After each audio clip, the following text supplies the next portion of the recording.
একা হাতে সংসার আর বাচ্চা সামলানোর বাস্তব চিত্র আজকে আপনাদের সাথে তুলে ধরব। আসসালামু আলাইকুম মাই ইউটিউব ফ্যামিলি, কেমন আছেন সবাই? আশা রাখছি ভালো। ওয়েলকাম জানাচ্ছি আমার এই ছোট্ট পরিবারে। প্রথমে আমি সকালে আজকে রান্নাবান্নার শেয়ার করছি না, সেটা আজকে বিকেলে রান্না শেয়ার করব। সকালে আজকে হালকা পাতলা রান্না করেছি, ভাজি করেছি, ডাল আর ভাত, ডিম ভর্তা। এটা আপনাদের সাথে পরে শেয়ার করব, কি কি রান্না করেছি সেটা দেখাবো। এখানে আমি বেসিনটা ক্লিন করে নিচ্ছিলাম ঘর মোছার আগে। এটা যদি ঘর মোছার আগে ক্লিন করে নেওয়া হয় তাহলেই ভালো, এটা আমরা সবাই জানি। তো আমিও সেটাই করি, সব সময় দেখা যায় ঘর মোছার আগেই ক্লিন করি, কারণ নিচে পানি টানি পড়ে সেজন্য। আর এটা প্রতিদিন ক্লিন করতে হয় না, 2-3 দিন পর পর করে নেই আমি। তো বেসিন ক্লিন করার পরে এখানে একটা মানি প্লান্ট গাছ আছে, সেটার পানিটাও আমি চেঞ্জ করে দেব। আর গ্লাসটাও ধুয়েছি, গ্লাসটা ধোয়ার সময় আর ভিডিও ফুটেজ নেওয়া হয়নি। তো এখন আমি এই পানিটা চেঞ্জ করে নেব। এই গাছগুলো দেখা যায় যে 2-1 দিন পর পর পানি চেঞ্জ করলেই খুব সুন্দর ভালো থাকে, আর এখানে খুব ভালোভাবে গ্রো হয়।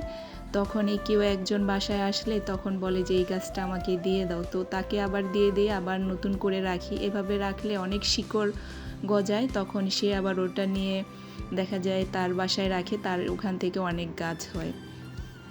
তো আমার বারান্দায়ও অনেক গাছ আছে, তো সবাই অনেক চালাক, বলে এটাই শিকড় হয়েছে, এটাই দিয়ে দাও।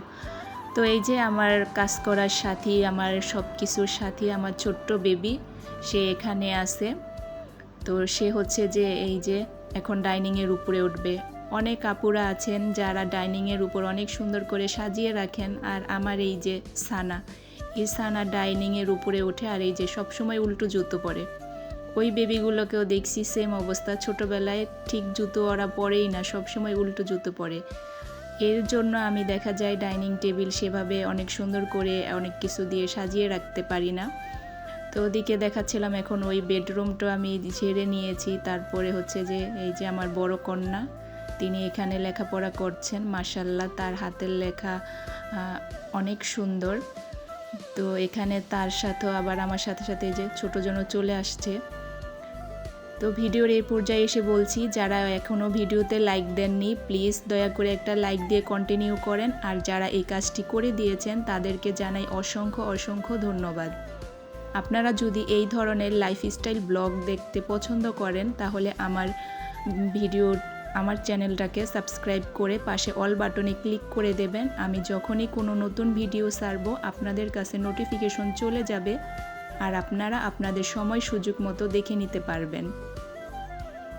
এর আগে একটা ভিডিওতে দেখিয়েছিলাম চালতা দিয়ে ডাল রান্না করব বলেছিলাম, তো সেই চালতা দিয়ে আজকে ডাল রান্না করেছি, টমেটো দিয়েছি, আর হচ্ছে সিম, আলু, ফুলকপি মিলে একটা মিক্সড ভাজি করেছি, আর হচ্ছে ডিম ভর্তা বানাবো।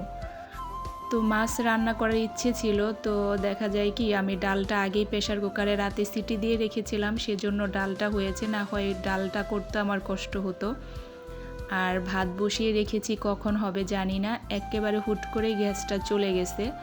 তো সকালের নাস্তা বাহির থেকে আনা হয়েছে, ওগুলো আমি আস্তে আস্তে করছিলাম। আর এদিকে পরোটা, ডাল নিয়ে আসা হয়েছে, আর যেই ভাজিটা আমি করেছিলাম সে ভাজিটাও কিছু নিয়েছি, আর আপেল পেয়ারা নিয়েছি, এগুলো দিয়ে সকালে নাস্তাটা সেরে নেব। এরপরে হচ্ছে একবারে দুপুরে, মাঝে অনেক সময় চলে গেছে, বাচ্চারা স্কুলে গিয়েছিল, তারপর হচ্ছে যে তাদেরকে স্কুল থেকে আনা হয়েছে, এখন তাদেরকে আমি অলরেডি খাওয়া দাওয়া করিয়ে শোয়ায়ও রাখছি। আর এই বেডশিটটা না আমি ভ্যান থেকে কিনেছিলাম। এক সময় এই বেডশিটগুলো অনেক পপুলার ছিল, তখন ফেসবুকে অনেক ভিডিও দেখতাম, বেশিরভাগ সময় ফেসবুকেই থাকতাম। দেখা যেত অনেক কাপড়া রুম ডেকোরেট করার জন্য ভ্যান থেকেই কাপড়গুলা নিয়ে আসতো। তো ওই সময় আমি এইটা, তারপরে আমার আরেকটা সাদা বেডশিট আছে যেটা ওই যে ওই রুমে দেখালাম ওইটা, এগুলো আমি ভ্যান থেকেই নিয়েছিলাম, 4টা নিয়েছিলাম।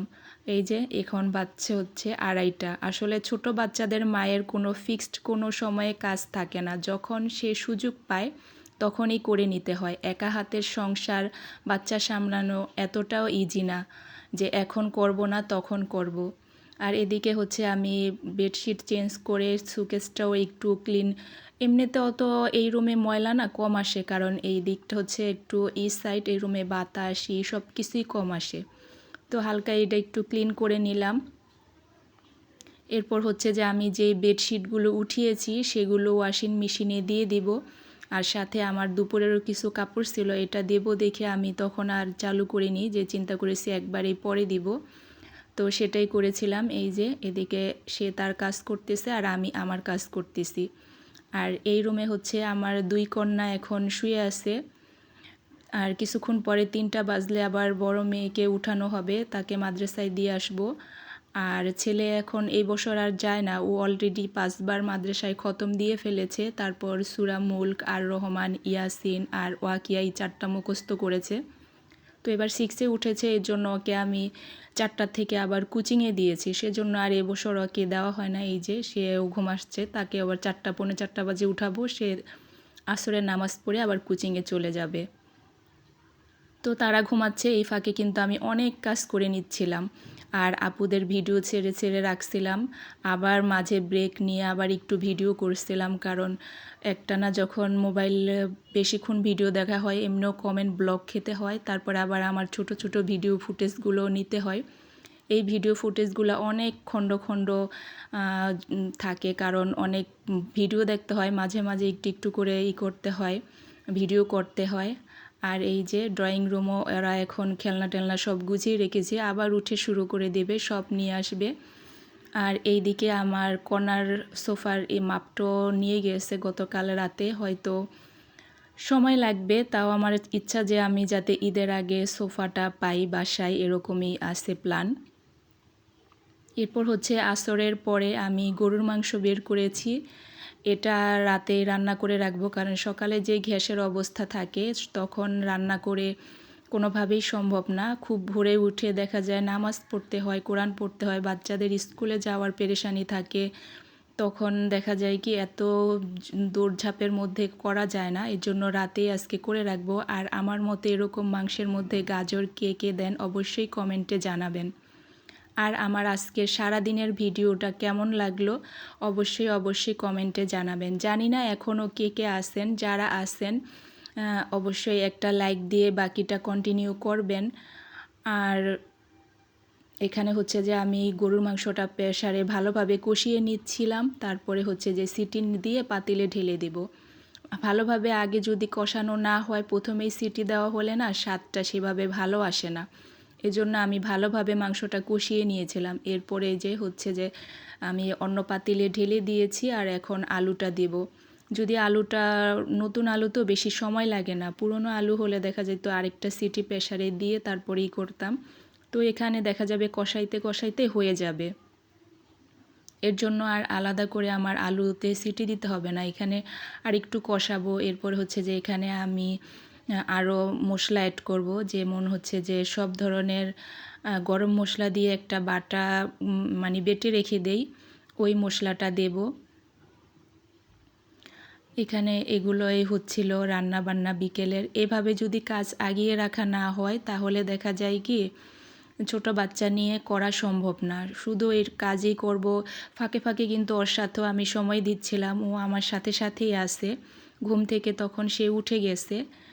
এই যে এখন হচ্ছে যে গরম মশলার বাটাটা দিয়ে দিলাম, এরপরে আমি শাক বাটাও দেব আর টালা জিরার গুঁড়াটাও দেব, গরম পানি দিয়ে দেব এখন ঝোলের জন্য, অনেকক্ষণ কষানো হয়েছে, এখন নিচ দিয়ে লেগে আসছিল, তাই এটা দিয়েছিলাম। আর গ্যাসটা না আসরের পর থেকে মাগরিব পর্যন্ত খুব ভালো প্রপার থাকে, এছাড়া সারাদিনে আর থাকে না, আর থাকে রাত্র 11টার পরে। তো অত রাত্রে তো আর রান্না করাটা সম্ভব না। এই যে আমার ফাইনাল মাংসের লুক কেমন হয়েছে অবশ্যই বলবেন। আর এরপরে হচ্ছে যে সন্ধ্যার নাস্তা, এটা সচরাচর দেখা যায় আমি সকালের নাস্তার জন্যই রাখি। তো আজকে বাচ্চারা কোচিং থেকে আসবে, তো চিন্তা করলাম পাউরুটিটা ছিল, এটা দিয়েই নাস্তা করি। এক এক দিন এক এক রকম করার চেষ্টা করি, আবার কোনো দিন কিছুই করি না, দুধ আর টোস্ট বিস্কিট দিয়েই মানে নাস্তার কাজ সেরে ফেলি। প্রতিদিন তো দেখা যায় এত সময়ও থাকে না, আবার মন মানসিকতাও থাকে না।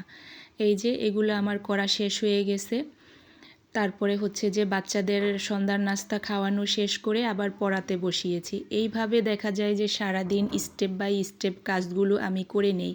কে কিভাবে করেন অবশ্যই কমেন্টে জানাবেন। আর যারা নতুন আজকে আমার সাথে যুক্ত হয়েছেন আমি কে অবশ্যই আপনারা পোস্টের মধ্যে কমেন্ট করবেন। কেন যে এই পোস্টে কমেন্ট করেন না, এখানে সংখ্যা লিখেন, জানি না অনেকে এই কাজটা করেন। প্লিজ এটা করবেন না, পোস্টে করবেন আর না হয় অন্য কোনো চিহ্ন দিয়ে বুঝিয়ে দিবেন। সবার সুস্বাস্থ্য কামনা করছি। সবাই ভালো